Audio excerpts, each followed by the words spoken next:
Those Who Cannot Let Go Are Vulnerable to Blackmail by Marianne Ehrlinger. Mondria, Switzerland translation by Marianne Ehrlinger. Mondria and Peter Scherer, Switzerland. When I was a child, my mother used to say to me, "You have been bathed too hot." She obviously had the idea that I had been exposed to too much sun and heat after my birth, because I was born in March of the hottest year of the 20th century. This was her harmless way to criticize my major and minor escapades, and I accepted it with a smile. After all, she didn't know everything. Also, she could sometimes get quite rough. Therefore, it was clever to be quick. I am absolutely certain that she had always mourned the loss of my affection and childlike shyness, all of which had vanished either all at once or little by little.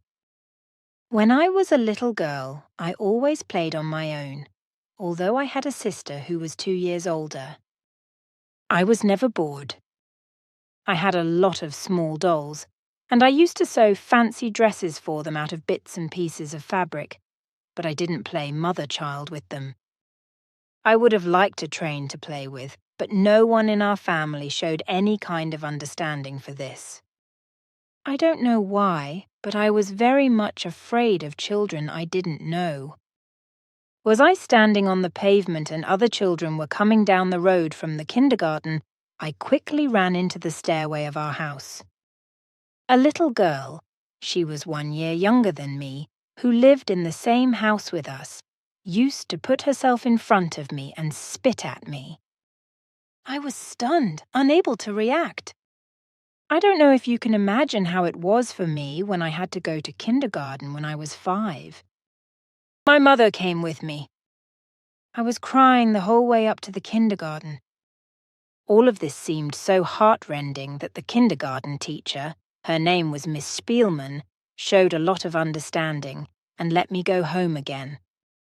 That was extremely nice, but it lasted only for 6 months, then we had to go again. Do I have to mention that I cried again and held tightly to Mother? But then, something happened that completely changed my life. It was a so-called salutary shock. Miss Spielman asked me nicely to go into the garden and get something for her. When I came back, my mother was not there anymore. If you think I was begging and crying for her, then you are wrong. Although I only was 5 years old, I suddenly realized that I had been taken for a fool and that my mother had played a major part in this mean game. And then I thought for myself, if you cannot let go of her affection, then you can always be blackmailed. That means you have to do what they want you to do. Kindergarten was a torture, every day the same games. But after 6 months around Christmas time, I was put out of this misery. I got the scarlet fever and was allowed to stay at home. Every day the doctor gave me an injection of penicillin into my bottom until I was healthy again. Apparently, as it turned out.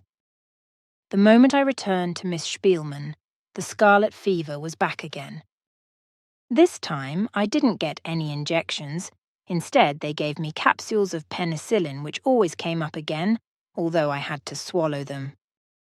Since my sister, who slept in the same bedroom, did not get the scarlet fever, which shows that this illness was for me only. Fortunately, my father, who was a Taurus, showed a lot of understanding and had enough courage to look for another kindergarten. If not, I don't know how often I would have had to get the scarlet fever to get away from there.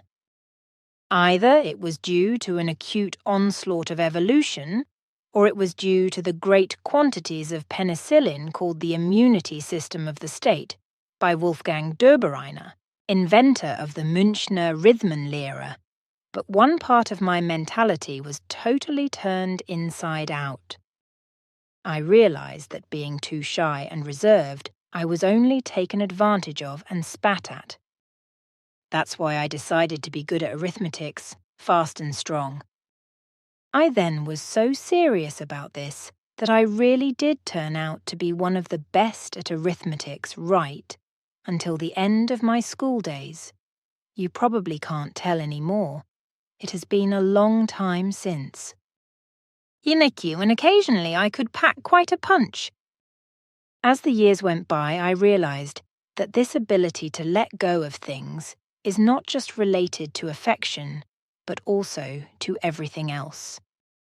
Many people are filled with numerous desires, be it praise, a good qualification that brings with it a nice incentive bonus, promotion, a lot of money that enables one to consume more, any kind of addiction, cigarettes, chocolate, alcohol, drugs, etc. But those who cannot do without having these desires satisfied are exposed to the arbitrariness of others and can thus be blackmailed. The inner freedom, the teaching of the Spirit so often talked about, is something very personal and can only be caught when we are brave and modest and able to renounce. Surely you need money for your life.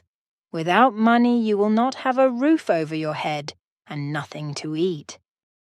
It's also quite clear that we have to work for it.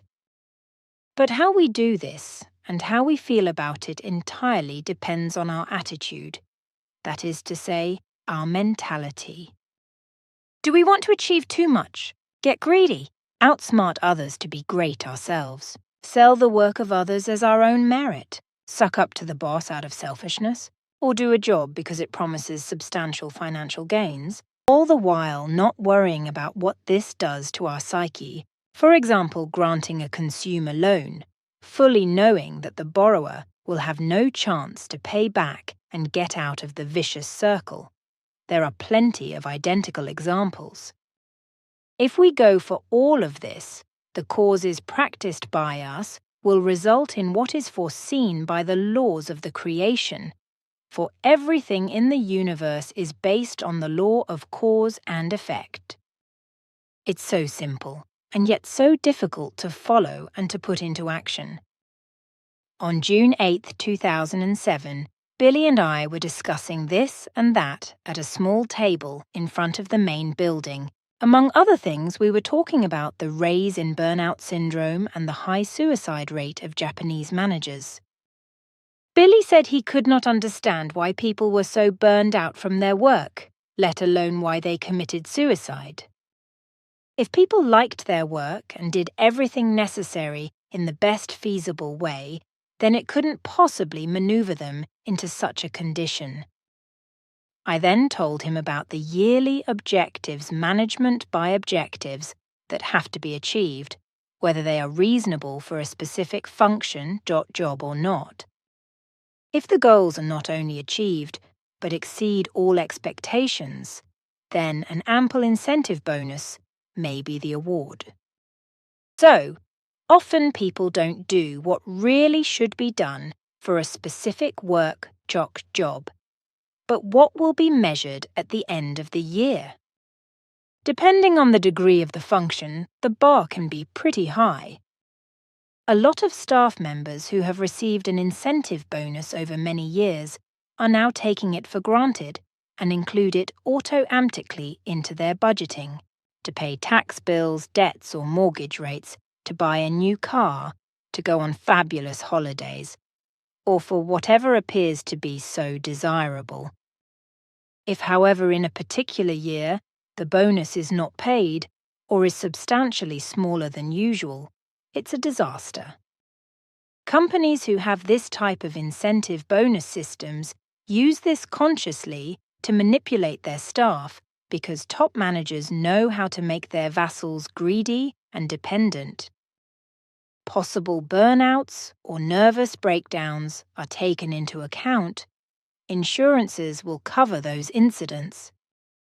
That's why, fellow human being, avoid all people and things that make you dependent, unfree and vulnerable to blackmail. You should not succumb to all the lures, for they will keep you from your inner freedom.